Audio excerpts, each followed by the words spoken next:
I ask leave of the House to move amendments 1 to 33 as circulated in my name together.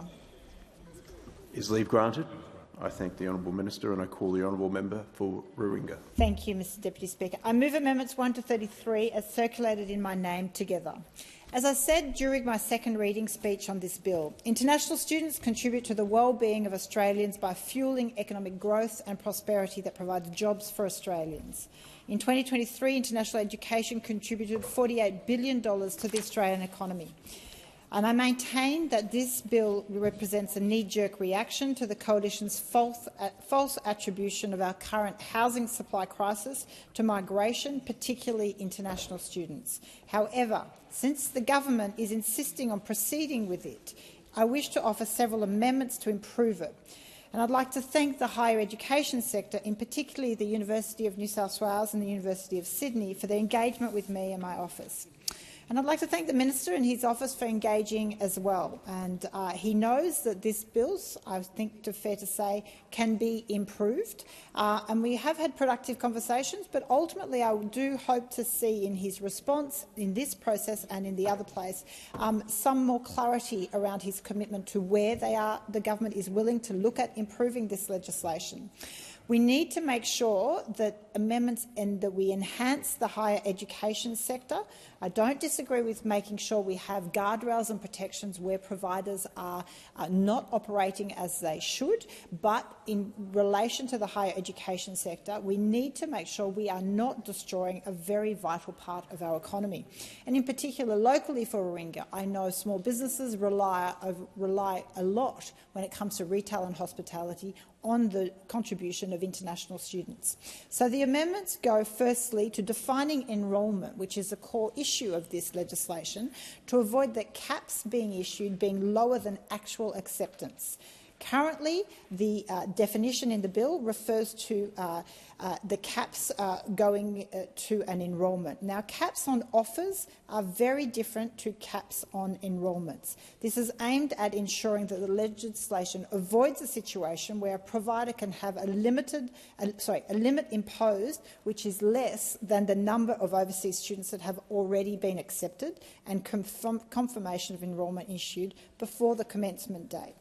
It's also incredibly important because good practice, and it often happens, not all offers issued by any one institution are accepted. In fact, it's often the case that more offers need to be issued to ensure ultimately a full acceptance rate and enrolment in those courses and that they are taken up. With a cap in place, providers then have a problem whereby they can only issue as many offers as is allowed by the cap. But with not all offers being accepted, final enrolments will be well under that cap. So it's very important that that definition in relation to that cap applies to enrolments, not offers. Secondly, I propose this legislation be deferred for commencement for public universities and TAFE to 2026. Now, we have had some debate on this issue, but it is worth repeating. It will ensure there is time for implementation of this bill thoroughly and not in a rushed manner, avoiding any unintended consequences for the higher education sector. It's good that a review period has been agreed to, but that does not deal with – that is after the fact. And whereas deferring commencement ensures this is well done and does not damage our international reputation ahead of time. It's particularly important from a planning perspective, but also helps ensure proper policy, processes and implementation can be done for such a large and complex piece of legislation and on such an important industry. I also propose this legislation have a sunset clause put in effect to avoid giving the Minister power in perpetuity. It would send an important signal to the sector and provide reassurance. I note discussions about implementing a body that would take over the role from the Minister, but that is not an assurance in itself for the institutions. The date for setting enrolment limits should also be amendments to being in July rather than September the preceding year. This again would help students and higher education institutions plan better. They need to make their decisions at least 6 months in advance, often with a lead time of 2 or more years.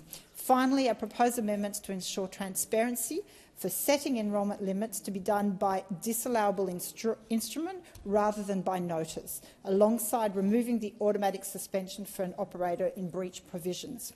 These two amendments are both key to ensuring the powers in this bill do not have any unintended consequences, but also that there is greater clarity and scrutiny in this place on the decisions the Minister makes now or in the future in relation to these caps. It is important to have this as disallowable instruments. I thank the honourable member for Warringah. The question is that the amendments be agreed to, and I call the honourable minister. Thank you, Deputy Speaker. And can I thank the member for Warringah for her amendments and for her engagement on this important piece of legislation. As the member indicated, we've had a conversation this morning around these amendments. Some of them touch on matters which my department has discussed at length with many stakeholders in the sector. As I discussed with the member, the government isn't in a position to support these amendments today. However, we will consider some of these issues through the Senate and the Senate processes that are currently underway with the Education and Employment Committee looking at this legislation. Let me just touch on some of those amendments individually. On the delayed start, on delaying the start of measures in this bill, let me refer to the comments I made earlier in relation to the member for Curtin's amendment. It is important, we believe, that these provisions get underway from next year. On the enrolment amendment, I know that there's some concerns around the definition of enrolment. We all want the same thing. If an institution is provided with a level or a number of students, it's important that they can enrol up to that full number. It's about how we make sure that we do that right, whether it's through the bill or through the code. My department does have some concerns about the uncertainty that it might create in the amendment in its current form.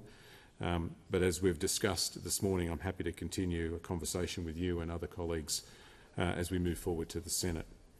On the sunset clause, as I said in relation to the member for Goldstein's proposed amendment, the government is currently considering the transition of these powers to an appropriate independent body such as the Australian Tertiary Education Commission. When that bill is established, that was flagged in the discussion paper which was recently released.